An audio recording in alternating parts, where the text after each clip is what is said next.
Bonjour à tous et bienvenue dans votre nouvel épisode de The Trick Play. Aujourd'hui, on revient avec Gus sur la semaine 10 en college football, une semaine encore une fois riche en rebondissements, en upset de tout genre. Nos deux équipes se sont bien comportées. Avec Gus, on est plutôt content, mais il y en a un paquet qui vont faire la tête, et notamment du côté de la Big Ten en personne de Michigan State et de l'ACC, pardon, avec Wake Forest. Alors, mon petit Gus, tu veux commencer par quoi? Qu'est-ce qui te fait envie? Est-ce qu'on parle de Michigan State d'entrée de jeu, là, pour histoire d'évacuer les derniers espoirs des Spartans, peut-être pour la course au College Football Playoff? C'est parti. Alors, pour faire simple, Michigan State est arrivé classé numéro 3 au classement du comité, un classement qui était un petit peu normal au vu du pédigré des adversaires battus par les Spartans. Pas de bol pour eux, arrive face à eux les Boilermakers de Purdue qui sont fait une petite spécialité de battre des équipes classées en étant eux-mêmes non classées. Non Et classé. bim, Ils détiennent le record au niveau national avec 17 victoires en tant qu'équipe non classée face à des équipes du top 5. Je crois qu'ils en mettent 6 ou 7 à des équipes très très connues. Ils se sont fait une spécialité parce que je le rappelle, en début d'année, ils avaient battu Iowa. Iowa qui était deuxième de l'AP Poll, Baptiste. oui, c'est ça. Voilà, qui était deuxième. Donc maintenant, ils ajoutent à leur tableau de chasse Michigan. Ça leur a pas suffi cependant à rentrer dans le top 25 de l'AP Poll. Maintenant, on va voir ce que décide le comité. Ça m'étonnerait pas qu'ils y rentrent hein, pour éviter de faire redescendre trop bas Michigan State. Enfin bref, vous avez bien vu comment le comité fonctionne en termes de classement d'équipe. On avait un peu, enfin en tout cas, moi j'ai eu l'impression, peut-être toi Gus pareil, qu'ils plaçaient les équipes haut jusqu'à la 10 et après en fonction les autres équipes plus bas entre 20 et 25 par exemple pour justifier les classements des équipes qui étaient très haut classées. Enfin c'est en tout cas l'impression que ça m'a donné, notamment sur Fresno State, notamment sur c'était Mississippi Minnesota, State. Iowa. Mississippi State, enfin voilà quoi. On en Mm. avait discuté en live. Donc voilà, donc Purdue qui fait tomber Michigan State avec encore une fois un excellent David Bell. Il a été extraordinaire, hein. À près de 240 yards, avec aussi un très bon Aidan O'Connell. Hein, ah bah lui, Mm. pour le coup, il a un nom bien irlandais pour une équipe de l'Indiana. C'est Il assez s'est drôle trompé à de fac. souligner. Oui, c'est ça, il s'est trompé de fac, il est venu à Notre-Dame. Non, mais voilà, c'est exactement ça. Ou aller jouer à Northwestern. Non, non, donc, O'Connell remplace très bien Jack Plummer et faut croire que les Boilermakers ont trouvé leur quarterback pour le futur. Du côté Michigan State, c'est un petit peu la soupe à la grimace. On en avait parlé lors du 1-2-6 et je m'étais mouillé en disant oui, mais Mel Tucker, il a bien préparé son équipe, il n'y a pas de souci, ça va le faire pour les Spartans. Eh ben non, ça l'a pas fait. Est-ce que c'est un petit peu, est-ce que cette défaite, elle est significative du niveau réel des Spartans ou alors c'était juste une petite, un petit dodan sur le chemin de Michigan State vers le titre de la Big Ten? Ouais, j'opterais plus pour cette deuxième option. Hein. C'est une erreur de parcours, comme ça arrive souvent aux belles équipes qui font des saisons exceptionnelles. Euh, il aurait fallu que ça tombe face à une équipe comme Ohio State ou Michigan, parce que là, je pense que ça va leur faire très mal au bilan et le comité va. Michigan restera dans le top 10. La question, elle n'est pas là, mais ça va être un argument, mais vraiment de poids pour les exclure de la course au playoff, à moins évidemment qu'ils battent sur les dernières semaines Penn State ou, euh, ou Ohio State. On est d'accord. Bah, puisque tu parles d'Ohio State, eh ben, on va aller faire un petit tour avec les Buckeyes qui ont eu toutes les peines du monde à se défaire d'une équipe de Nebraska qui, décidément, malgré un bilan de 3-7, est quand même hyper accrocheuse. Avant de parler des Buckeyes, est-ce que Nebraska n'est pas la meilleure équipe de l'histoire avec un bilan de 3-7? Bah, si, complètement, complètement. J'ai vu une stat tout à l'heure qui comptabilise, en fait, qui listait par conférence le, qu'on appelle ça le differential points Mmh, de chaque tout à équipe. fait. Et Nebraska était à plus 14, alors que dans d'autres conférences, il y avait Arizona qui était à moins 148 ou c'est comme ça, ou des chiffres comme ça. Donc c'est assez significatif en fait des Cornhuskers qui perdent, mais qui perdent à chaque fois de moins de De 7 très points. peu. C'est la septième défaite de la saison, comme tu l'as dit, Baptiste, et ces 7 défaites étaient moins de 7 points. D'ailleurs, c'est peut-être ce qui a motivé, on l'a appris là il y a quelques minutes, Mmh. juste avant qu'on enregistre l'épisode, Scott Frost va être prolongé par Nebraska, donc il sera sur les bancs de la mythique fac d'Omaha, Ah non, oui, Omaha, oui, non, de Lincoln, ouais, qu'est-ce que je dis moi? Lincoln. Il sera sur les bancs de la mythique fac de Lincoln l'année prochaine. Omaha, c'est là où il y a les playoffs de college baseball. C'est ça, Enfin, la finale. Les collèges World Series de baseball, effectivement. Alors, on peut reprocher sur ce match-là, Nebraska était quand même encore dans la course jusqu'au quatrième quart-temps. Et puis, cette décision un petit peu invraisemblable, je ne sais pas si tu l'as vu, il y a une 4e et 10, je crois, à peu près au niveau de. Je crois qu'ils étaient sur leur ligne de 40, Nebraska. Il restait peu de temps et ils décident de punter. Enfin, moi, j'ai trouvé cette décision complètement débile de la part de Scott Frost. Enfin, tu vois, c'est des situations où tu dis, mais qu'est-ce que tu as à perdre? Bah, de toute façon, t'étais à 3-6, au pire, tu es à 3-7 et tu perds contre OSU sans être dégueulasse, bah, ça change pas grand-chose, quoi. Et si tu réussis à cette 4e tentative, tu te remets dans le match et tu peux aller gagner un match vraiment intéressant contre les Buckeyes. Enfin, tu vois, c'est une des nombreuses décisions de coaching que j'ai eu du mal à comprendre ce week-end. Et du C'est coup, des erreurs qu'on retrouve souvent à Nebraska. Hein. c'est des erreurs qu'on retrouve souvent en Nebraska. Scott Frost n'a pas très bien coaché cette année. Alors, il manque de chance, mais au bout d'un moment, manque de chance, plus manque de chance, plus manque de chance, on se dit pas s'il n'y a pas un peu de. Enfin, ça peut être pas que de la malchance au bout d'un moment, Non. quoi. Et puis aussi, faut le noter parce que ça doit être peut-être la pire unité d'équipe spéciale, Ouais, celle c'est de vrai. Nebraska. Il y a encore eu un field goal qui a été loupé alors qu'il y avait 23-17.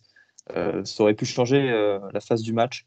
Et voilà, bah, tout ça pour dire ils sont à rien de devenir une très bonne équipe de Big Ten. Faut trouver ce moyen d'aller gagner les matchs dans les derniers instants. On rappelle que face à Michigan State, en plus c'était à East Lansing, ils avaient fait les battre, ils avaient emmené les Spartans en prolongation. Là, ils ont fait battre à la maison Ohio State, hein, l'Ohio State d'ailleurs d'un excellent Jason Smith Njiba, le J'allais en receveur true parler, freshman effectivement. qui a sorti 240 yards.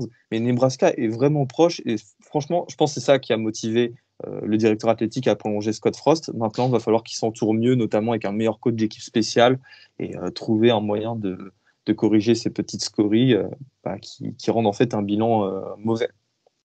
Parce que aussi, la question, c'est si tu vires Scott Frost maintenant, tu chopes qui? Ah non, mais personne, parce que la Non, mais situation, parce que c'est un mauvais job. alors je sais pas si c'est un mauvais job, mais c'est un job où même le retour du fils prodigue a rien donné. Donc tu te dis, putain, mais qui va pouvoir réussir? Donc voilà, donc honnêtement, je la comprends cette décision de garder Scott Frost. Comme j'aurais d'ailleurs, si Scott Frost avait été viré, ça n'aurait pas été déconnant non plus. Enfin, les deux décisions se comprennent. Après, à voir. Par contre, Scott Frost va quand même être sous pression l'année prochaine Ouais. pour réussir, sachant que son contrat va être remodelé un peu à la façon de Jim Harbaugh du côté de Michigan l'année dernière, c'est-à-dire qu'il va un peu moins toucher. Et je pense que c'est en fonction des performances que son Ouais, et salaire augmentera. ils vont baisser le buy-out, je suppose. Je suppose qu'il y aura quelque chose dans ce genre-là. Alors les Buckeyes, c'est plus compliqué hein, depuis quelques semaines. Alors, est-ce qu'ils ont surperformé parce qu'ils ont rencontré Maryland, Rutgers et Indiana, et que quand ils rencontrent des équipes un peu plus compliquées comme Penn State et Nebraska, bah forcément c'est plus dur. Ou alors ils sont un peu plus dans le dur tout simplement et que c'est moins bon qu'il y a quelques semaines, quoi. Ouais, je pense. Il suffit de voir en fait les résultats cette semaine, par exemple, de Rutgers qui a pris 52 points par l'attaque de Mhm. Wisconsin. Donc voilà, c'est vous dire à quel point Rutgers n'est pas bon. Indiana aussi est la pire équipe cette année de Big Ten. Après Rutgers, bien entendu. Donc, ouais, je pense qu'en fait, ça nous a un peu porté à faux, j'ai envie de dire, ces dernières semaines pour Ohio State. Après, ça reste une très bonne équipe qui a une marge quand même une marge de progression Mhm. énorme et qui a l'air de se mettre au niveau des équipes qu'elle affronte. Je sais pas si tu vois ce que je veux dire. Je Ouais, bien pense qu'ils sûr. nous sortiront une masterclass face à Michigan State et lors de The Game le 27 novembre. Maintenant, en fait, le problème, mis à part contre Oregon, on n'a pas eu vraiment l'occasion de juger cette équipe d'Ohio State. Il n'y a pas eu d'équipe test, il n'y a pas eu de match pour Mhm. vraiment se dire où ils en étaient. Et on en arrive à un point où on se dit, mais est-ce que c'est une équipe qui vaut vraiment ce top 4? Voilà, on est obligé d'attendre les dernières semaines. Bah, il y a eu Penn State, mais est-ce qu'on pouvait vraiment. Enfin, Ouais, cette équipe de Penn State est tellement inclassifiable. J'ai envie de dire que je suis même pas sûr. Il y a quand même les 2 gros tests, pas cette semaine, mais la semaine prochaine contre Michigan State, puis The Game, qui vont être Déterminant. absolument révélateurs du niveau des Buckeyes. Mais moi, j'en fais encore mes favoris mes favoris pour la Big Ten. Mais je pense que l'écart de niveau est pas si important avec les Spartans, et surtout, il n'est pas si important que ça avec les Wolverines, qui viennent encore une fois d'éclater ce week-end. C'était Indiana, il me Indiana, semble. bah tiens, justement, Ouais, Indiana, 29-7. voilà. Donc voilà, simple, efficace. Ils ont fait ce qu'on attendait d'eux. Ils ont éclaté une équipe qui était plus faible qu'eux. Moi, je reste persuadé que ce résultat contre Michigan State, pour moi, la meilleure équipe était les Wolverines Oui. de manière générale. Après, des fois, ça tourne. Le niveau est très proche, qu'on s'entende. Mais pour moi, les Wolverines restent une équipe un poil plus complète, notamment en attaque, que les Spartans. Mais des fois, sur un match, une équipe plus faible l'emporte. C'est aussi la magie La du sport beauté du sport. et la magie du college football. On reste un petit peu en Big Ten. Est-ce qu'on peut se moquer un peu de Minnesota? Ouais, c'est un juste retour de bâton, enfin pas pour eux parce qu'ils n'ont rien fait les pauvres, mais c'est un juste retour de bâton pour le comité qui a décidé de mettre Minnesota à la 20e place pour justifier la place à la place de quelle équipe? Ouh là là, j'ai un trou de mémoire. Pour justifier Ohio State, de Ohio State, du ouais, coup. Ouais. pour justifier Ohio State aussi haut. Voilà, ils perdent 14-6 à la maison face à Illinois. Et d'une Qu'est-ce que tu veux façon, que je dise de plus? c'était nul. J'ai zappé un petit peu, c'était à 18h, hein, si mes souvenirs sont bons. J'ai zappé rapidement sur le match, c'était mauvais. Et puis en plus, tu peux même pas dire que Illinois est fort. Enfin, Brandon Peter, Non, c'est pas bon. Enfin, tu vois, t'as pas de jeu de course. bah Alors, du ça, côté. à la limite, j'apporterais peut-être une petite circonstance. Hum, Il y a peut-être une petite circonstance atténuante. Mohamed Ibrahim s'est blessé en début de Tout à saison. fait. Son remplaçant, BG Potts, BG Potts s'est blessé. Et là, le troisième s'est aussi blessé la semaine dernière. Donc, Oui, c'est vrai que du côté de Minnesota, il y a effectivement beaucoup de blessés, mais on arrive en mois de novembre en football américain. Vous avez bien vu que sur n'importe quel niveau, il y a des blessés de partout. Donc effectivement, Minnesota est touché, mais comme d'autres équipes, Notre-Dame, tu es bien passé pour le savoir, puisque un de vos receveurs vient d'être out pour la fin de l'année, hein, c'est ça, il me ouais, c'est semble. ça. C'est ça. Donc voilà, donc c'est des blessures, ça arrive de partout. Donc malheureusement pour Minnesota, ils se retrouvent avec un jeu de course un petit peu défaillant. Et puis d'ailleurs Euh, aussi hum, Illinois, hein, un peu même cas de figure que Purdue, ça bat 2 fois à domicile, à l'extérieur plutôt, hum. une équipe classée.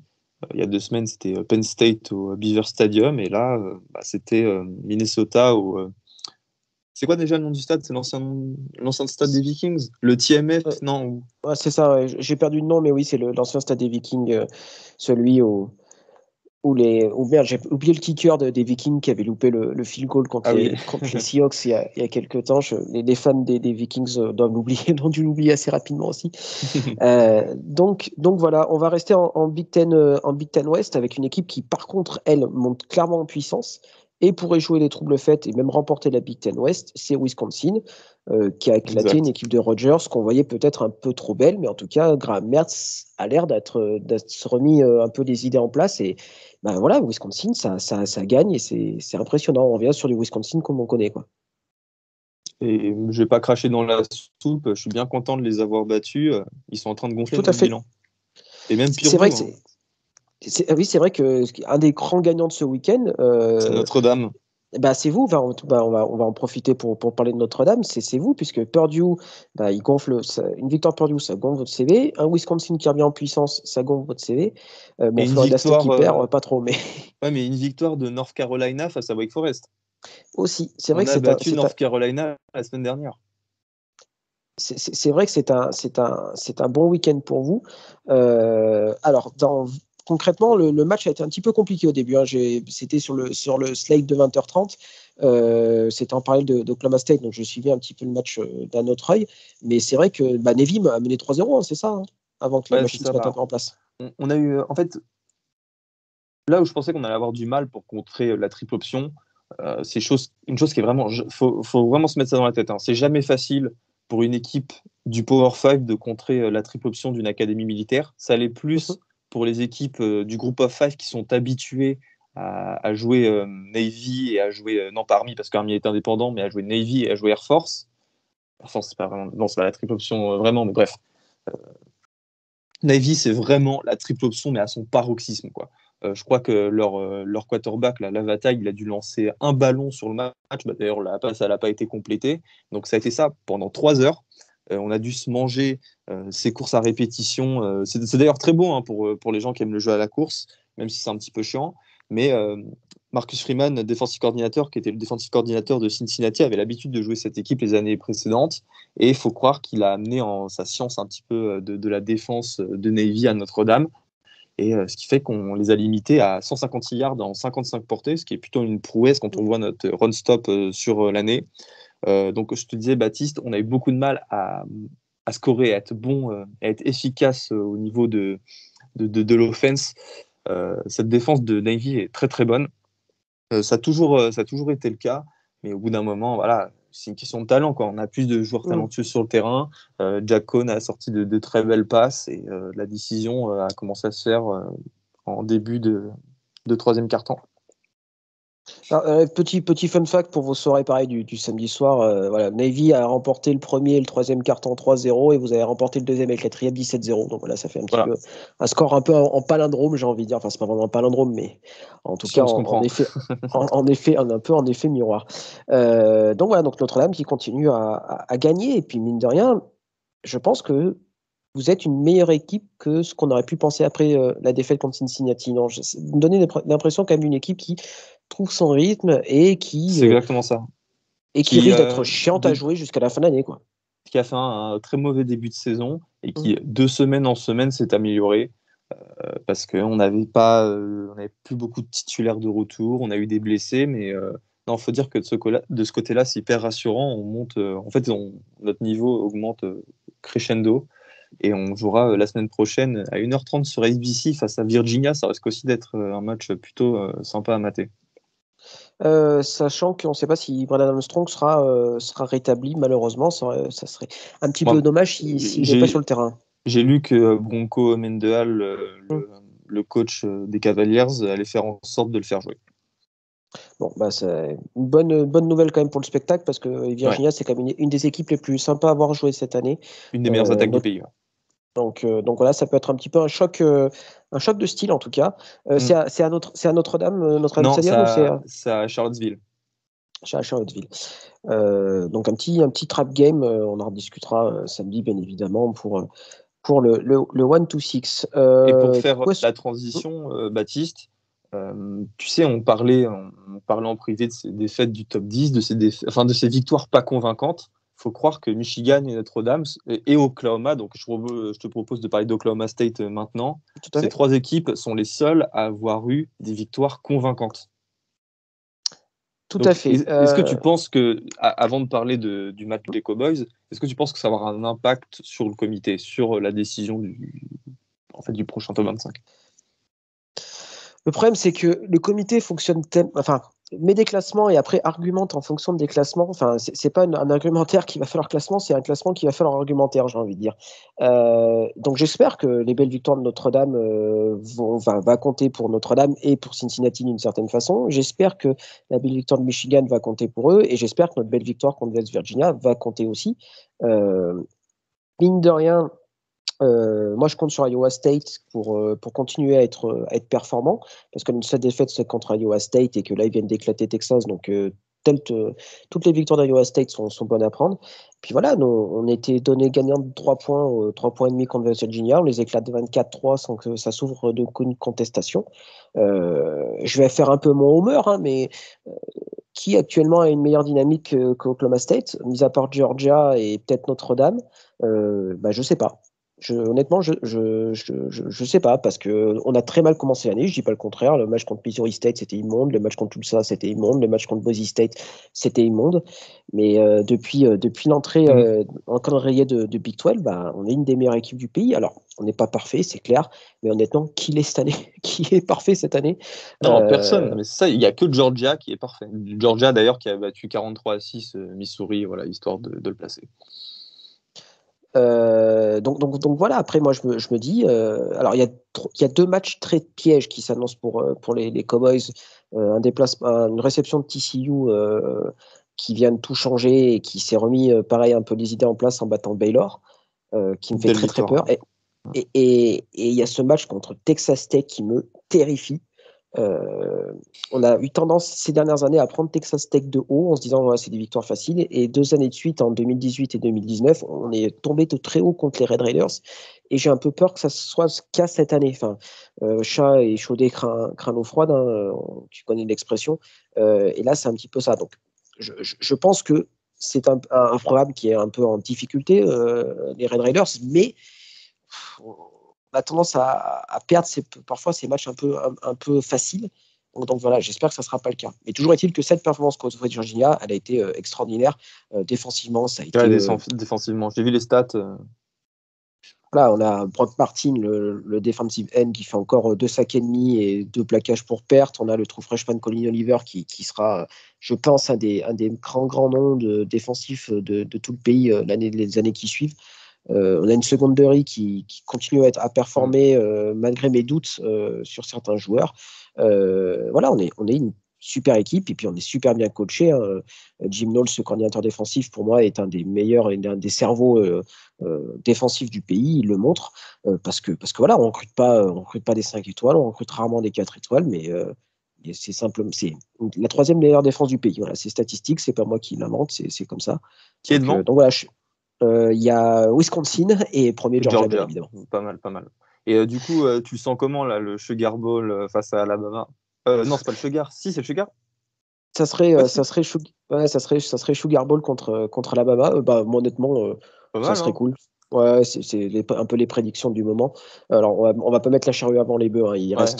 Il reste 3 matchs, voire 4, peut-être 2 fois Oklahoma à jouer. Mais ouais, retourner au Sugar Bowl, soit pour les Miss, soit pour Texas A&M, soit pour Alabama, ça me plairait. On vit quand même pour jouer ces matchs-là. Ces bowls de fin de saison qui ont un peu de hype, c'est quand même bien cool. Et puis pourquoi pas même jouer, je sais pas, un Cotton Bowl contre pourquoi pas Notre-Dame, par exemple, avec 2 at large, Ah putain. ça serait, ça J'aimerais. serait, ça serait quand même des oppositions un peu sympas, sachant qu'on n'a jamais joué Notre-Dame et ça me ferait plaisir Ah ouais? Ouais, ça fait partie des matchs des équipes qu'on n'a jamais Cool. rencontrées, donc ça serait Je t'avoue que parce que là, pour l'instant, nous on devrait jouer Wake Forest au Peach Bowl, ça m'intéresse pas trop. ouais, sachant que vous les rencontrez quand même régulièrement, quoi, avec le Ouais, parce que calendrier avec le assez. calendrier assez si. Donc voilà. Bon. On va passer du côté de la SEC. Est-ce qu'on est d'accord? Est-ce qu'on peut donner déjà le titre à Georgia? Parce que est-ce que ça sert de jouer la fin de saison?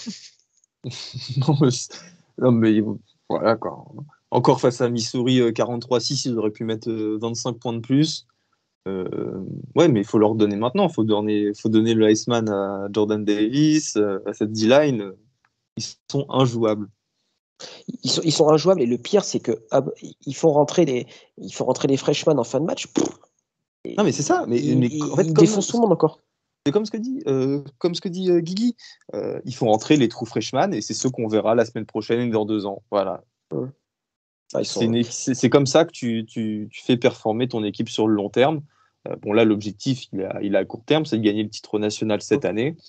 Et ils en profitent, du coup, pour éclater cette pauvre équipe de Missouri, hein, d'ailleurs, qui déçoit Baptiste. Moi, je faisais partie de ceux qui étaient un petit peu hypés sur l'équipe de Drinkwitz. Finalement, non, c'est assez catastrophique. Ouais, je pense que c'est la pire équipe de SEC avec Vanderbilt. C'est malheureusement la pire. Alors c'est vrai que c'est eux, ils vont passer un peu au travers des gouttes de la SEC parce que LSU est pas très bon, parce que Florida, on va revenir un petit peu après, est pas très bon. Mais cette année, Missouri, elle est quand même très très très très décevante, sachant que derrière Georgia, en SEC East notamment, c'était quand même grand ouvert et que je pensais qu'ils allaient être bien plus performants que ça. Tennessee est c'est très Tennessee, sympa. hein, qui doit être. Ouais, mais Tennessee doit être deuxième du coup de SEC East. Juste devant Donc voilà, Kentucky, que Tennessee a battu Kentucky ce week-end aussi, 45 donc à 42. ça montre quand même qu'il y a un truc un peu bizarre en Seki cette année. Quand on voit Ouais, Tennessee là où ils sont actuellement et ce qu'on pensait en ouais. début de saison, on peut se dire quand même qu'il y a quelque chose d'un peu bizarre qui s'est passé. Mais c'est vrai que les Tigers, c'est quand même un petit peu décevant. Alors là, ils ont du très gros recrutement qui va arriver l'année prochaine. Ouais. Mais Luther Burden, hein, c'est qui, ça, un ancien un receveur de Missouri, hein, il me semble il est de l'État. il est de Saint-Louis, ouais. Il était commit à OU et il s'est décommit pour aller ensuite à Missouri, donc c'est très bien, hein, mais mais le recrutement, ça fait pas non plus un programme. Il faut gagner des Non. matchs au bout d'un moment sur le terrain. Et voilà, Drinkwood, c'est seulement sa deuxième saison, mais voilà, à voir ce que ça va donner sur le long terme. On parlait de la SEC East, on va peut-être aller sur le programme qui est passé de on veut jouer les playoffs à on va peut-être même pas être beau légible. Les fameux Gators Florida, c'est Ouais. absolument dramatique ce qui se Non, non. passe. C'est même honteux, tu peux le dire. Prendre 40 points par le South Carolina Shane Beamer, un programme qui était au fond du trou, qui était annoncé dans les abysses de la SEC East cette année. Non, non, c'est tout simplement honteux. D'autant Et plus dans quand la, ils n'ont pas. Ouais. et dans la seule victoire en SEC, c'est contre, c'est contre Vanderbilt à la dernière seconde, enfin bref, sur un dernier drive un peu à l'arrache, et qui avait eu seulement 15 yards, je crois, en 3 quarts-temps contre Texas A&M ou en une mi-temps contre Texas A&M la semaine d'avant. Enfin, une attaque qui était putride, j'ai envie de dire. Et là, c'était le OU des années des Mayfield, quoi. C'était incroyable. Après, la défense des Gators les a bien aidés, hein. D'ailleurs, Ouais. on l'a appris hier, Todd Grantham, le défensif coordinateur des Gators, a été viré par Dan Mullen. Moi, j'analyse plutôt ce move comme un Hum, fusible utilisé par Dan hum. Mullen. Certes, je pense que Grantham n'est pas un bon coach, mais bon, ça arrange bien Dan Mullen que de le virer. Et du coup, bah voilà, Florida est en 4-5, comme tu disais, Ouais. Baptiste, il leur reste Hum, 3 matchs, il faut aller chercher 2 victoires. Bon, il y aura une victoire face à Samford, c'est la semaine prochaine, il y aura Gigi au stade, hum. Tout à fait. ça c'est cool. Après, il restera Florida State et Missouri. Missouri, je pense que ça sera une victoire, mais putain, Florida State, qui va beaucoup mieux en ce moment. Attention, attention, hein. Bon, là, ils ont perdu Euh, d'ailleurs Florida State face à NC State hum. 28-14, mais on n'est pas du tout à l'abri d'un upset, bon, si on peut appeler ça encore un upset aujourd'hui, de Florida State sur Florida. Ouais, et puis bon, ce qui est un petit peu. Quand tu perds de cette manière contre South Carolina, tu n'as plus aucune certitude derrière. Tu n'as Non, plus aucune ok. certitude. Que tu perdes contre Georgia, tu Non, perds ça contre arrive à tout le Georgia, monde. tu perds Ça arrive à contre des la gens meilleure bien. équipe du pays. Ça arrive à des gens bien, effectivement. Mais tu perds contre South Carolina, ce South Carolina-là, c'est Hmm. pour moi perso, d'un œil extérieur. Après, je n'ai pas un avis, je ne suis pas un expert de Florida, je ne suis pas un expert de la SEC, mais ça me questionne beaucoup sur la capacité qu'a Dan Mullen à être le bon coach pour Florida. Moi, je me demande si c'est pas un coach un peu à la Lane Kiffin, c'est-à-dire un très bon coach, mais sur un programme d'un niveau un petit peu inférieur, comme il était à Mississippi State, avec Ouais. des demandes qui sont moins exacerbées que chez les Gators, comme Lane Kiffin a trouvé à Les Miss, avec voilà, un programme un niveau un peu plus en deçà qu'il a connu avec USC et Tennessee. Voilà. Et je me demande si Dan Mullen, c'est pas un peu ce genre de coach-là, parce que il y a eu la question du recrutement qui est apparu après la défaite contre Georgia. On avait l'impression qu'il n'était pas à fond sur le recrutement, et Hmm. ça, mine de rien, on sait que ça pardonne pas, quoi. Non, ça pardonne pas. Bah, justement, Kirby Smart, lui, il disait que lorsque Georgia était en bye week, bah, il faisait tout le pays en hélico, en jet privé pour aller voir les recrues au Texas, en Floride. Bon, après, je pense qu'il ne faut pas prêter trop d'intention à ce genre de déclaration. Non, bien En plus, évidemment. il a pas vraiment dit ça en conf de presse. Tu Non, non, vois, non. c'était plus en mode on se concentre sur la saison, on parlera du Tout à fait. recrutement après. Mais c'est vrai que c'est maladroit et c'est assez C'est révélateur maladroit. en fait. Mais tu as raison de parler de Mississippi State parce que je pense qu'il ne faut pas demander à Dan Mullen, attention, toute proportion gardée, de Mm. garder, mais de gagner. Il faut lui demander, lui, ce qu'on doit attendre de lui, c'est d'être un super coach offensif, tu vois. Comme Lane Mhm. Kiffin, justement, c'est de produire des belles attaques, des attaques qui marquent, qui sont prolifiques. Euh, Florida, la marche était peut-être un petit peu trop haute. Maintenant, va falloir voir ce que décide Florida. Parce que là aussi, ce sera une décision vraiment difficile à prendre. Est-ce qu'il faut le garder ou est-ce qu'il faut aller chercher un nouveau coach? Effectivement, sachant qu'il a un buyout un peu spécial, notre ami Dan Mullen, c'est qu'il a un buyout de 6 millions plus 6 millions. En fait, il a 6 millions payables d'entrée, là, genre merci, au revoir, on part avec 6 millions, et 1 million tous les ans pendant 6 ans. Hmm. Voilà, donc c'est un buyout un petit peu particulier. Mais après, c'est toujours pareil, quoi. Qui recrutait à la place de Dan Mullen? Pour rappel, il y a 4 ans, qui a 4 ans, puisque c'est sa 4e année. Les deux autres candidats, c'était Chip Kelly et Scott Frost. Donc voilà, ça. Et d'ailleurs, c'était Chip Kelly qui avait été le premier choix, mais il avait refusé. Il avait préféré UCLA en partie à cause du recrutement. Et ce qui est marrant, c'est que Chip Kelly a refusé le poste par rapport à des questions de recrutement, et c'est ce qui probablement risque de coûter le poste aussi à Dan Mullen parce qu'il fait pas assez, ouais. à mon avis, à ce niveau-là. Donc c'est assez Bon, après, pas ironique. Baptiste, juste, Florida est une équipe qui recrute vraiment, mais vraiment bien. Faut regarder les classes 247 là, selon Oui, leur classification, c'est mais des classes très très bonnes. Certes, c'est pas au niveau du début des années 2010 d'Urban Meyer, mais ça reste quand même du haut niveau, quoi. Enfin, ça tu reste dois du haut performer, niveau. tu peux pas perdre de 40 points face à South Carolina avec de tels joueurs dans ton effectif. C'est pour ça que ça me questionne. C'est le genre de questions enfin de défaites qui questionnent sur la capacité à un coach d'amener tel ou tel programme. Là, on les attend, quoi, tout simplement. C'est pour ça que je me questionne. Après, je sais pas si l'avis arrêté de Guigui, je sais qu'il avait beaucoup de mal avec Tom Graham. Donc voilà, c'est bon, il a sauté, il va pouvoir passer à autre chose. Mais voilà, mais je pense qu'il y a quand même, cette saison a été révélatrice des qualités et aussi des défauts de Dan Mullen. À voir si ses qualités et ses défauts sont suffisantes, entre guillemets, pour les fans des Gators qui sont quand même habitués à être Bien bien mieux. lotis. Hein. Donc forcément, il y a ça aussi, quoi. Et d'ailleurs, petit truc Et drôle, Anthony Richardson n'a pas joué parce qu'il s'est blessé en train de danser à l'hôtel la veille du match. ils ont 19, ils ont 20 ans, ils brinquent. Bon, Bah enfin, ouais, c'est normal. je préfère ça que rouler bourré à 250 à l'heure. Un petit bousou aux Raiders, au passage. Euh, Qui viennent de couper Damon Arnett d'ailleurs. des Aussi. flingues et de l'alcool. Bah tiens, puisqu'on parle de recrutement et de sec, par contre, un autre programme qui a bien gagné ce week-end sur tous les tableaux, c'est Texas A&M. Une belle victoire contre Auburn et un recrutement incroyable ce week-end, puisqu'ils viennent de récupérer le deuxième prospect du pays dont j'ai perdu le nom, un Walter tackle. Nolan. Ouais, merci. Et un receveur aussi top 100, enfin, plus une victoire à domicile contre Auburn qui a été complètement asphyxié par la défense de Texas A&M.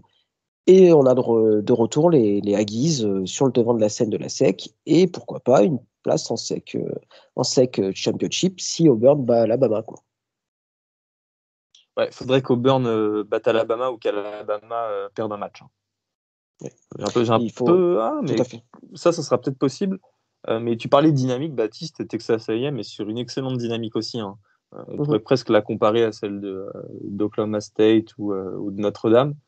C'est une équipe. Enfin, il va falloir compter sur eux. Après, j'ai quand même un petit peu des doutes parce qu'il y a Zach Calzada qui s'est blessé en fin de match. Donc voilà, va falloir regarder de ce côté-là. Mais après, tu te poses toujours la même question avec cette équipe. Est-ce que ça sera vraiment préjudiciable?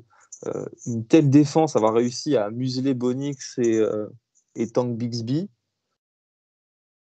ah, voilà, quoi, Ah non, ça te laisse un matelas très confortable, même quand ton quarterback il a du mal ou quand il est blessé. sachant qu'en plus, c'est plus enfin, on parle de ces équipes qui évoluent au fil de l'année, c'était plus l'attaque de Texas A&M qu'on a connue en début d'année, c'était d'Auburn pardon qu'on a connu en début d'année, c'était un vrai Bonix, voilà, qui était plutôt bon sur sa dernière sortie. C'était une attaque au sol notamment avec Tank Bixby qui fonctionnait très bien, et là, paf quoi, le mur de College Station en pleine face. Donc voilà, ça relance les Aggies. Alors à mon avis, il restera quand même ce goût d'inachevé Ouais. pour Texas A&M parce que sur le papier, c'était notamment défensivement, c'était probablement l'une des meilleures équipes du pays.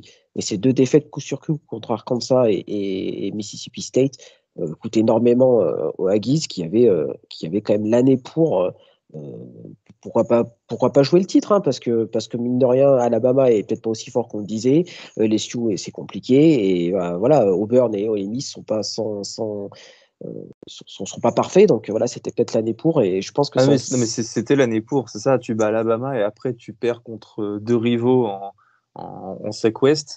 Donc ils ont un bilan de deux défaites. Alabama n'a qu'une défaite face à Texas A&M. Faut espérer, faut jouer d'une défaite d'Alabama. Bon, ce sera certainement face à Auburn. Je pense que leurs espoirs reposent sur Auburn.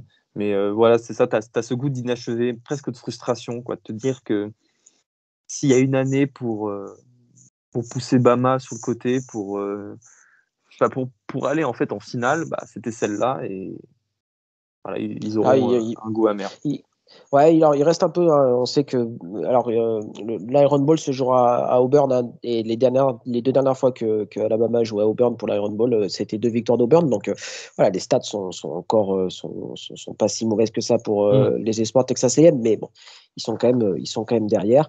Mais après, la question c'est, imaginons que Texas A&M, je fais un peu de C'est fantasy science-fiction. college football. Ouais. Mais imaginons que Texas A&M finisse par aller en finale de la SEC et battre Georgia. Est-ce qu'ils ne seraient pas qualifiables pour le College Football Playoff avec un bilan de 11-2 et une victoire contre Alabama et une victoire contre Georgia?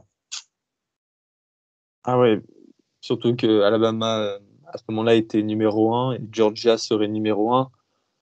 Ouais, je pense qu'ils iraient. Je Le suis, je comité, mais suis... vraiment, aurait aucun souci à les foutre au 4e. Non, parce qu'entre-temps, ils auraient mis Mississippi State 10e Ouais. et Arkansas 9e voilà, en disant que c'était des belles défaites.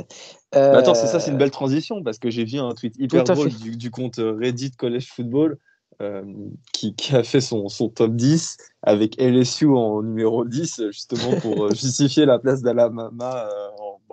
Alabama sera deuxième en fait avec le prochain classement du comité parce que le Crimson Tide a battu que de 6 points LSU. C'était pourtant Ça, à Tuscaloosa. c'est une sacrée surprise, hein, parce que Sacrée surprise.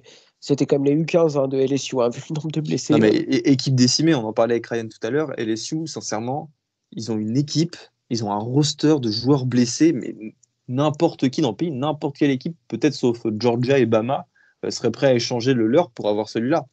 On Hum. parle de Keishon Boutte, de Brennan, Mason Smith, les defensive tackles qui était le meilleur, je crois, de la QV 2021, Eli Ricks, Derek Stingley. C'est vraiment c'est des stars du college football qui n'étaient pas sur le terrain. Et LSU a réussi à faire en fait, de cette victoire de Bama, c'est une expression qu'on retrouve souvent dans le college football. On dit que une équipe comme Bama a survécu. Et ben là, on peut dire Hum. qu'Alabama a survécu ce week-end. Ils ont échappé de peu à cette défaite, hein, parce que je rappelle que LSU avait un dernier drive pour passer devant, Tout à fait. parce qu'Alabama avait raté une conversion, À deux avait points. raté sa conversion à 2 points. Donc, voilà, LSU avait les cartes en main pour aller gagner à la fin. Mais bon, la défense d'Alabama, on a décidé autrement. Énorme big up à cette défense contre la course de LSU qui a limité à Incroyable, hein. 6 yards Alabama. Alors, ça, je peux vous dire, faudrait qu'on se renseigne sur la dernière fois qu'une telle performance est arrivée. Parce que pour limiter Je Alabama crois à que c'est, 6 yards, c'est la pire de l'histoire ou un truc comme ça, hein. c'est totalement possible parce que là, tu as Brian Robinson Jr., qui est un des meilleurs running backs du college football. Tu as une ligne offensive qui est vraiment incroyable avec Evan Neal, etc. Non, c'est énorme performance pour LSU et ça laisse espérer en fait comment dire, pour le futur, quoi. Tout à fait. C'est Ça exactement. laisse espérer un bon futur, même sans la présence d'Ed Orgeron. Ça va être hyper intéressant LSU à suivre les prochaines années. Ah oui, et puis là, ça donne masse d'expérience les freshmen et les sophomores qui n'ont pas vu de trucs. Enfin, LSU, ça reste, et c'est là où on voit les équipes qui recrutent très bien parce que il y a quand même du talent sur le terrain, quoi. Alors, c'est pas effectivement les stars qu'on connaît, mais et ça joue dur. Et puis ça, c'est le genre défaite qui forge un caractère, qui forge une équipe. On dit souvent une défaite, c'est une défaite un petit peu qui ressemble à une victoire, etc. Mais ça, c'est un peu ça. Personne s'attendait à ce qu'ils perdent seulement de 6 points, surtout du côté d'Alabama, quoi. Donc c'est vrai que c'est presque une satisfaction pour LSU de tenir tête à Alabama comme ça. Et le prochain coach de LSU aura quand même Une très belle base pour construire. c'est clair, c'est clair, c'est clair. Que ce soit notre ami Jimbo Fisher ou Lincoln Riley, parce que j'ai vu la rumeur Lincoln Riley aussi du côté de Bâton Rouge. Oh, putain, ce serait incroyable. Ça serait quand même assez intéressant parce que je pense que Lincoln Riley à LSU, c'est un titre dans 2 ans, quoi, ou un truc comme ça. Je reste persuadé que c'est tout à fait plausible. Est-ce qu'on est inquiet pour Bama quand même un peu? Ouais.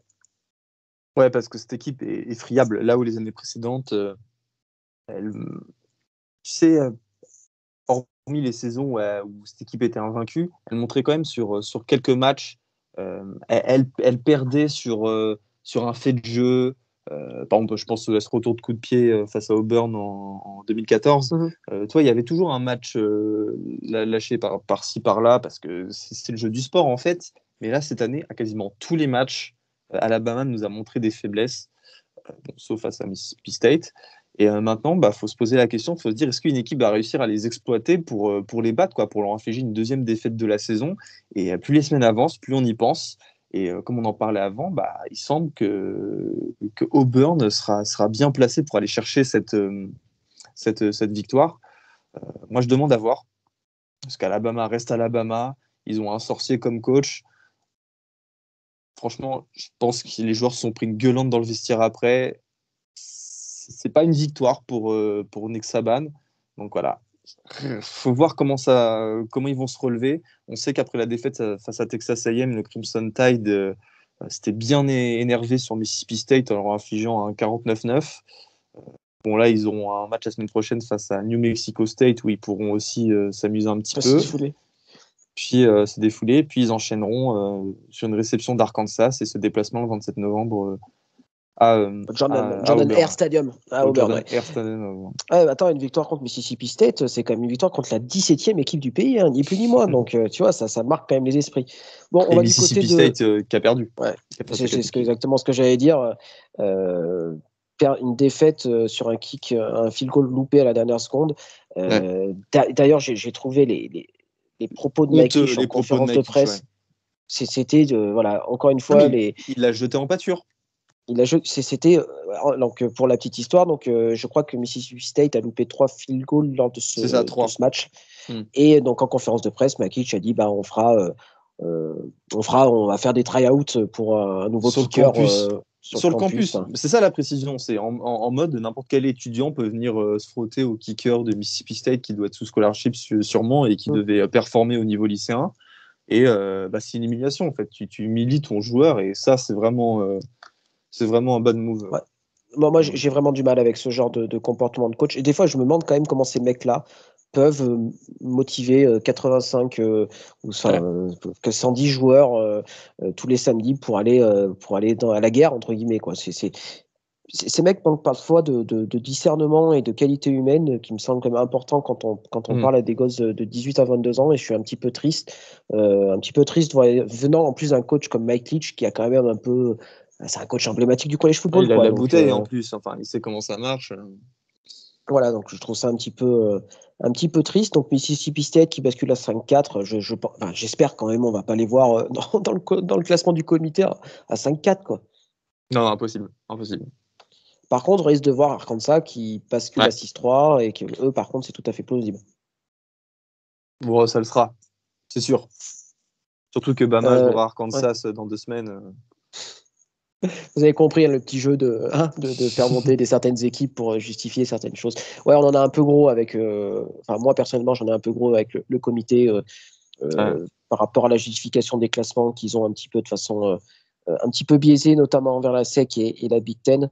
Et sur le long terme, c'est un petit peu pénible malheureusement.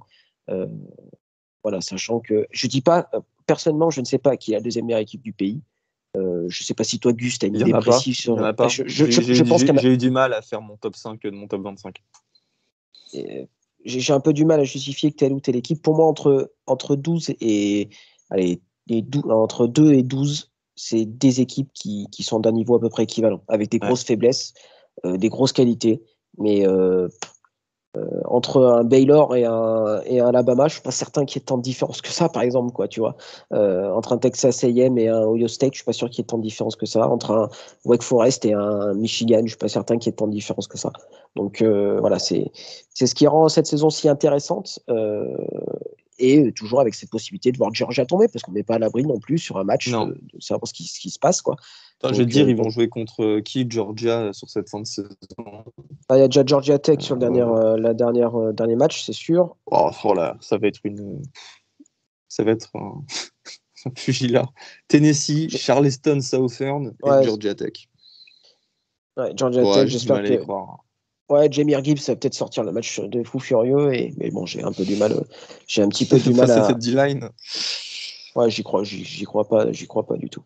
Tiens, Gus, tu parlais de coach qui jette en pâture, en tout cas qui a du mal à gérer ses joueurs. On part du côté de Washington. Oregon, dans cette rivalité entre UW et UU, victoire des Ducks un peu à l'arrache contre Washington, qui est 26-16.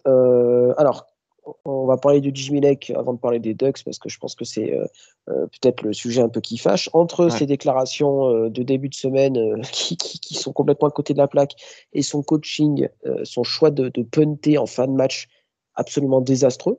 Donc, pour la petite histoire, Washington est mené simplement de 8 points, qui sont en mesure de revenir dans le match. Ils ont un 4 et 10 à jouer. Il reste 2 minutes, ils décident de punter au lieu de la tenter pour essayer de remporter le match. Le punt est bloqué, safety. Voilà, 2 points supplémentaires pour Oregon. Bien fait, Jimmy Lake sur ce coup-là. Ça, et après, tu vas t'énerver sur un joueur sur la sideline, tu vois. Ouais, je pense qu'il y a peut-être un manque d'humilité. Si vous parlez de manque d'humilité pour un coach, parce qu'après, dans la foulée, Jimmy Lake, en gros, il s'est énervé sur un de ses joueurs. Je vais pas dire qu'il l'a frappé, ça serait mentir, mais il l'a pris à partie violemment. Et du coup, l'université a décidé de lui infliger un match de suspension. Il ne sera pas sur la sideline, ni même dans le stade, je crois, pour le match face à Arizona State. Et il ne touchera pas de salaire pendant cette semaine. Donc voilà, Jimmy Lake, pareil, ça fait partie des coachs qui sont sous pression. Et d'ailleurs, aussi, Baptiste, Washington a viré hier son coordinateur offensif. Donc voilà, les temps sont mauvais. Le temps est maussade du côté de Seattle. Et puis moi, je me pose une question. Pourquoi ils ne changent pas de QB? Ils ont une recrue, Sam Huard, c'est ça, Sam Huard, ouais. Qui était un des meilleurs prospects du pays au poste de QB. Qu'est-ce à y perdre?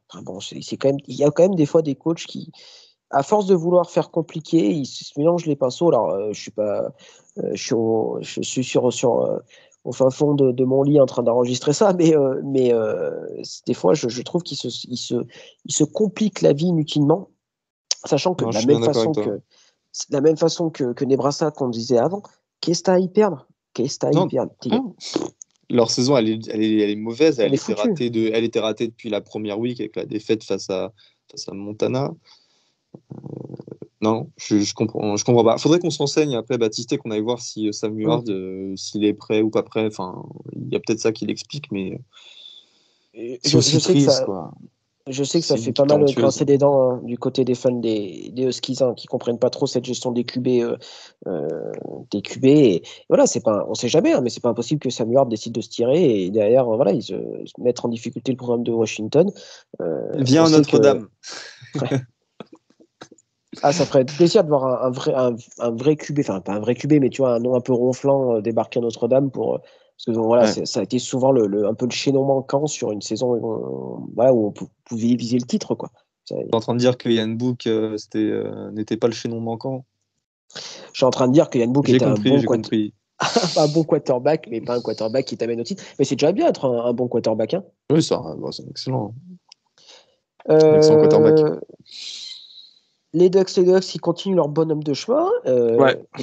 Et puis, comme on a discuté avec, ils risquent de passer 3e au classement du comité, pardon. Et puis eux aussi, ils ont passé un bon week-end parce que Utah a explosé Stanford et que les Utes risquent d'être au menu des Ducks 2 fois d'ici la fin de saison. Et ça, c'est plutôt une bonne nouvelle pour les Ducks. Ouais, c'est une super nouvelle. Là, pour le coup, tu vois, où il y a certaines équipes qui n'ont pas leur destin entre les mains. Là, toutes les planètes se sont alignées pour Oregon avec la défaite de Michigan State, donc il va les faire avancer d'une place.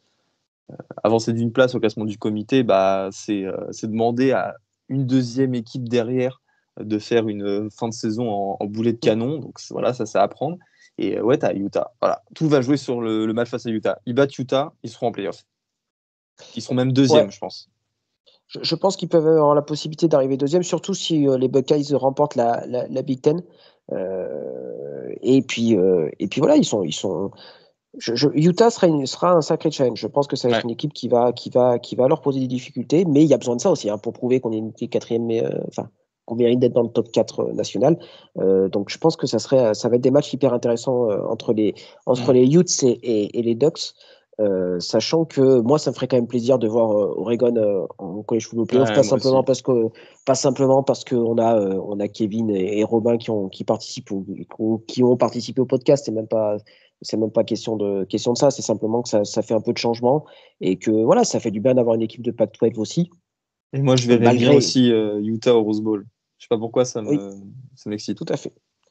Ah non, ça reste une conférence un peu majeure et c'est un petit peu dommage que Ouais. ça reste un sport voilà, qui est un peu joué un peu partout dans le pays et ça fait plaisir quand tous les côtés du pays sont représentés et avoir une équipe de la Pac-12 au College Football Playoff, moi ça me ferait plaisir, même si le niveau de la Pac-12 est dramatique. Le Bah Cal tiens, Arizona a été voilà. je sais même pas quoi Non dire mais quoi. ce match, non mais puisqu'on va dire deux phrases. Arizona qui avait pas gagné depuis allez combien 20 matchs. Ils étaient sur 20 défaites 20 ans, 20 consécutives. défaites consécutives, ouais, c'est ça. Ouais, 20 ans. Voilà. Le lapsus révélateur a battu Cal à la maison 10-3. Euh, Qu'est-ce qui est le plus incroyable, qu'Arizona gagne ou qu'ils battent Californie à 10-3? Je crois que les premiers points ont été inscrits dans le quatrième quart-temps. La première mi-temps, ça a Non, été une succession de punts. Euh... Certes, il y a eu que des punts. d'interception, c'était nul. Non, c'était nul. Non, puis pareil, enfin, quand on fera un bilan à la fin de l'année, cette équipe de Cal, ouah, la déception, quoi. Ouais, surtout que toi, comme moi avec Missouri, tu les voyais un petit peu haut. Enfin, un Bah petit ouais, peu haut. On s'entend, Baptiste. ils avaient en fait la bonne recette hein, pour réussir en college football, une équipe avec un quarterback alors, avec ses défauts, mais, euh, mais expérimenté, des joueurs de ligne expérimentés, enfin, tout ce qu'il fallait, une secondary pareil, qui avait quand même de la bouteille. Et la bouteille, elle a périmé, quoi, ça a tourné, je sais pas comment on peut dire ça. Mais Ouais. puis bon, perdre contre ce Arizona-là, oh là là, c'est terrible. Bon, Et puis il y a aussi. Ouais. le truc un peu Dis- marrant, c'est quand même les supporters qui ont fêté ça comme s'ils étaient champions nationaux avec envahissement du terrain et compagnie. Enfin, C'est une belle image. ça fait partie des plaisirs du college football. Et que bah, des fois on râle parce qu'on perd une équipe, mais des fois une seule victoire permet de faire plaisir à tout le monde. Et voilà, il faut pas Ouais. perdre de vue ça non plus, quoi. Et d'ailleurs aussi en Pac-12, il y a eu une défaite un petit peu bizarre. C'est Oregon State qui a perdu 37-34 face à Colorado. Colorado qui est peut-être la pire attaque du pays en overtime. Parce qu'ils ont réussi à forcer hein, cette Hum. prolongation sur un field goal de 60 yards. Assez incroyable. Mais bon, après, ils ont eu du mal. Et voilà quoi. Les Colorado à Boulder les ont battus. Et ça a provoqué aussi, pas la démission, mais le licenciement du coordinateur défensif des Beavers, qui sont à la recherche du coup d'un nouveau spécialiste de la défense. Et ça ne m'étonnerait pas que le nom soit pas si moche que ça, parce que Jonathan Smith, le head coach d'Oregon State, fait du beau boulot. Et mine de rien, Oregon State fait quand même une belle saison. Bon, certes, cette victoire, elle est inutile, elle vient entacher leur bilan, mais ça fait partie de ces équipes surprises qui a su en fait profiter de la Pac-12 un petit peu en dessous cette année. Bah, c'est Oregon State. Ouais, mais c'est vrai que je pense que pareil, cette saison, on va avoir un goût d'inachevé au vu Ouais. de certaines performances des Beavers. Voilà, cette défaite contre Colorado, c'est presque un accident. Enfin, c'est presque une faute professionnelle à ce niveau-là. Donc c'est vrai que pour eux, je Mm. pense que quand ils regarderont dans le rétro cette année-là, ça va être un petit peu dommage. Quel match on pourrait parler? Bah, Fresno State qui Ouais. perd, qui se fait fesser à domicile contre Boise State. Ah bah, Fresno State qui 40-14. était aussi 44. Les Bulldogs qui étaient classés, je pense, vous avez bien compris, booster le CV Non, mais d'Oregon. c'est ça, Baptiste. Et c'est juste de voir ces équipes perdre. C'est un juste retour de bâton. Mississippi State Hum. qui perd, Fresno State qui perd, Minnesota qui perd. Bah, dans le comité. Non, non, c'est sûr, il faut qu'on soit très clair, on est dans une année très particulière parce que je pense que, tant que je me souvienne, j'ai pas le souvenir d'avoir une seule équipe qui domine à ce point-là la saison et qui rend les autres équipes à côté hyper faibles et dont les faiblesses d'autant plus criantes parce qu'elles dominent de la tête et des épaules. Avant, on avait toujours eu un peu ce monstre à deux têtes, Alabama, Clemson. Cette année, c'est Georgia et 129 autres équipes Et c'est une, mine de rien, une configuration totalement nouvelle dans le mode du college football. Et donc, quand il s'agit de classer des équipes 2 à je ne sais pas combien, bah, c'est un petit peu compliqué. Et on se retrouve parfois avec des trucs un peu bizarres. Et Fresno State 23e ou Mississippi 17e, ça fait partie des trucs très, très, très, très, très bizarres. Mais c'est vrai que cette défaite à domicile des Bulldogs, c'est quand même relativement surprenante parce que Boise State sort quand même pas une saison extraordinaire. Non, loin de là. Loin de là, mais là, ça leur permet justement d'aller chercher la tête parce que Colorado State, qui était deuxième de la Mountain West, donc Colorado State qui est dans la division de Boise State, Colorado State, les Rams sont perdus face à Wyoming 31-17, donc Boise State maintenant est seul devant et seul leader de sa division. Et voilà, ils vont aller disputer la finale de la Mountain West malgré une saison compliquée. Bon, il y a quand même eu 2 belles victoires. En fait, il faut résumer la saison de Boise State comme ça. Des défaites face à des équipes mauvaises, entre guillemets, et des victoires face aux équipes classées. J'enlève évidemment Oklahoma State. Et ces équipes classées, c'était Fresno State ce week-end et BYU à BYU il y a 2 semaines. Et c'est vrai que c'est des victoires un petit peu... qui ont peut-être relancé un peu aussi la saison de Boise State, hein, donc c'est peut-être pas plus mal non plus. Je te propose, avant qu'on se quitte, de parler de Wake Forest. Et après, je te ferai un petit dernier pour la route. Wake Forest, qui voit sa saison parfaite s'arrêter là. On le sentait un peu venir, hein, quand même, et notamment ce match contre une équipe de la même conférence, mais pas un match de conférence. Donc défaite 58-55 contre North Carolina. Ils vont s'en mordre les doigts. Mais bon, on savait que cette défense, au bout d'un moment, ça n'allait pas passer contre une équipe qui allait beaucoup scorer. On savait que North Carolina, là, il avait ce profil d'attaque folle qui allait mettre en grosse difficulté Wake Forest. Je suis d'accord, Baptiste, mais là, tu vois, à la sortie du troisième quart-temps, Wake Forest menait de presque 20 points. Et tu as une interception de Sam Hartman, hein, qui faisait un excellent match d'ailleurs, attention. Hein. Tout à fait. Certes, c'est sa faute qui change le momentum du match, mais justement, c'est une vilaine interception qui vient enclencher la remontada des Tar Heels. Et tu finis sur une défaite.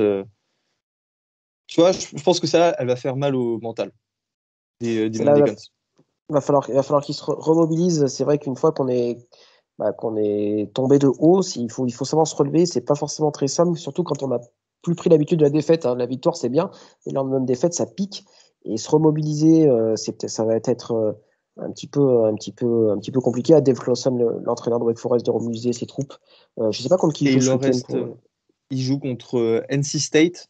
NC State qui a battu Florida State.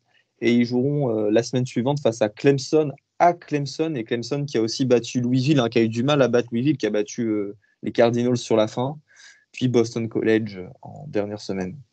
Donc voilà, fin de calendrier très difficile. Mais de toute façon, on en parlait les semaines précédentes, Baptiste. C'est à partir de ce match face à North Carolina qu'on allait savoir de quel bois se chauffent les Demon Deacons.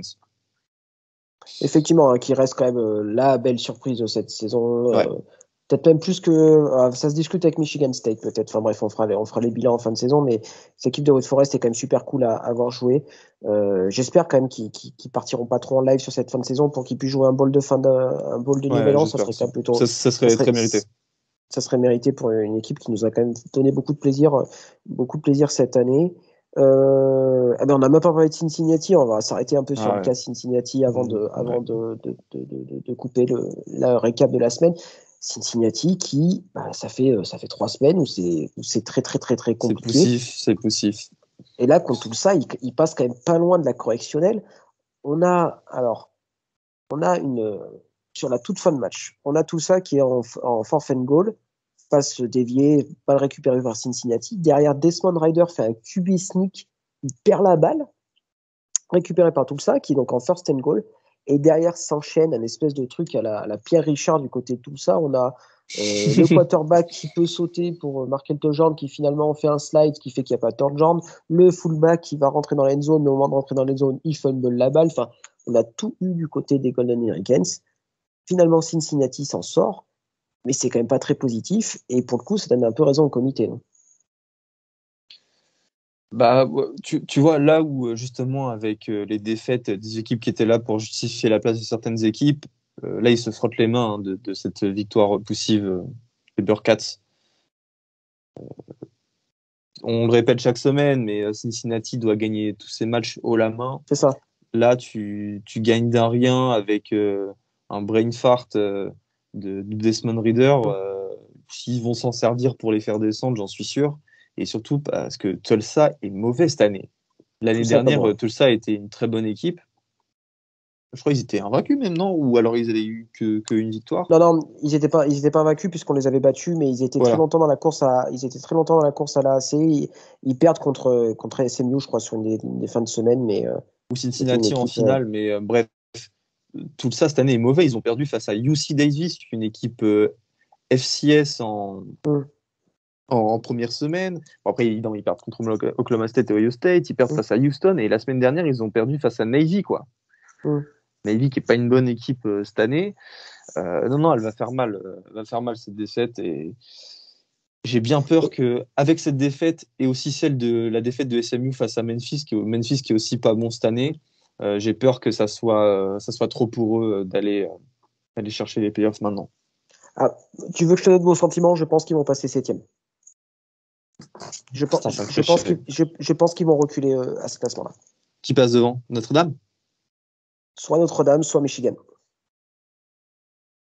Oh, ils oseraient pas. Ouf, tu verras. Mais je sais pas pourquoi je le sens arriver gros comme une maison, parce que là, ça fait Il est quand quand même le trois classement semaines où d'ailleurs? c'est. Et ben, il y a demain soir. Donc demain soir, à partir de minuit, vous avez le classement. Ouais, ESPN. Euh, ouais, classement sur ESPN. Et après, vous avez c'est le début de la saison du collège basketball, et notamment Ouais. un Michigan State, Kansas, suivi d'un Duke, Kentucky. Donc voilà, pour les amateurs de college basketball, ça sera toute la nuit. Ça va être plutôt sympa. Est-ce qu'un petit MVP offensif et défensif? Alors moi, je n'ai pas préparé, mais je vais essayer de faire de tête, savoir qui a sorti une grosse performance. Là, elle est MVP offensif, difficile. Difficile ta question. ouais. Surtout que pour être tout à fait honnête, j'ai pas préparé et je cherche un peu comme ça de tête qui a fait une grosse performance. Non, non, non, je suis Tac, pas fou. Je vais pas mettre Graham Mertz. qui a sorti un Non. gros match quand même. Ouais, ouais, si, si, il a sorti un gros match. Attention, faut être de bonne foi. Non, c'est compliqué, Pinez. Ah bah si, David Bell ou Jan Ah Dodson. merde, Jan ouais. Dodson de Penn State en fait, a tué à lui tout seul Maryland sur la fin de match. Ouais. Ça, Bah, c'était une grosse bah, perf. t'as dit Dodson, bah, je vais dire David Bell qui a été énorme contre Ohio State et qui a été énorme contre Michigan State. Voilà, un pur joueur de college football. Ah, Après, j'en ai un autre. J'en ai un autre. vas-y. C'est le quarterback freshman de TCU, Ah oui. Quinton Morris. Ou non, Euh, Quinton Chandler, John. Chandler Ouais, Morris. Chandler Morris. Chandler Morris, qui avait incroyable. Alors là, ça, pour le coup, on n'en a pas beaucoup parlé, hein, mais TCU allait chercher la victoire face au numéro 12, Baylor, sans Patterson. Bravo. On le sentait arriver, hein. On en Ouais, avait quand même, on en ah, avait mais discuté et ça sentait l'upset à planer. il fallait le Donc faire. voilà. MVP défensif, mon Tigus. Ah, compliqué, hein, parce qu'il y a eu des grosses perfs défensives ce week-end. Euh, j'ai du mal à en trouver un. Enfin, si, Alors moi, la D-line d'Olemis. Je vais faire plaisir hum, à Valentin. Sam Williams, je crois, il sort avec 4 sacs. Gros taf. et on n'a pas parlé hein, du retour de. J'évite de faire trop de pub à Liberty pour être tout à fait honnête, mais voilà le retour de Hugh Freeze à Oxford avec une victoire des Rebels Vingt-sept 14. qui ont bien commencé, mais qui ont un peu plus de mal en Mm. seconde mi-temps. Alors ils avaient énormément de blessés, hein, bien évidemment, mais voilà, je pense que je m'attendais à un poil mieux, surtout au vu de la première mi-temps. Mais voilà, victoire pour les Miss, je pense que c'est essentiel. Euh, pour moi, mon MVP défensif, c'est pas forcément la performance la plus extraordinaire pour lui, même de cette année, mais je pense qu'il mériterait presque le Heisman. C'est un certain Will Anderson, le Ouais. linebacker de Alabama, qui sort encore un match à 12 tackles, un sac et demi, 4 tackles for loss, 2 4 QB tackles for loss. C'est incroyable. Ce joueur est incroyable. Il est seulement sophomore. Il est seulement sophomore. Ah, c'est le futur grand linebacker d'Alabama qui va sortir à la draft. Il fait même tôt, on n'en entend pas parler tellement qu'il est extraordinaire. C'est dans une année un peu bizarre, on ne sait pas où finirait on ne sait pas qui va finir Heisman. Ça ferait presque plaisir que ce soit un joueur défensif et ce serait surtout un linebacker qui est quand même pas vraiment les postes auxquels on pense en premier. Mais voilà, Will Anderson est absolument extraordinaire comme joueur. À lui tout seul, il change une défense et voilà, c'est une des très grandes satisfactions d'Alabama et un futur très très grand joueur de college football. Il l'est déjà, mais et aussi de NFL. Et de NFL, on peut le dire. Évidemment. Ok, bon Gus, je crois qu'on a fait le tour de ce qu'on avait à dire. Une grosse semaine encore nous attend. On rentre dans le dur. La sec fait un peu relâche. On est arrivé sur 2 semaines, de sec un peu moins dense, même s'il y a un très très joli Texas A&M Ole Miss. Donc voilà, de toute façon on en discute samedi pendant le 1-2-6. Gus, je te remercie d'avoir partagé cette petite heure avec moi. Je pense qu'on a parlé plein de choses. Vous n'hésitez pas à nous dire si ce format un petit peu plus discussion de comptoir vous a plu. Nous, en tout cas, on a pris un grand plaisir à le faire, donc n'hésitez pas à nous faire notre retour. Donc voilà, merci à tous. Merci à tous. Salut. Salut.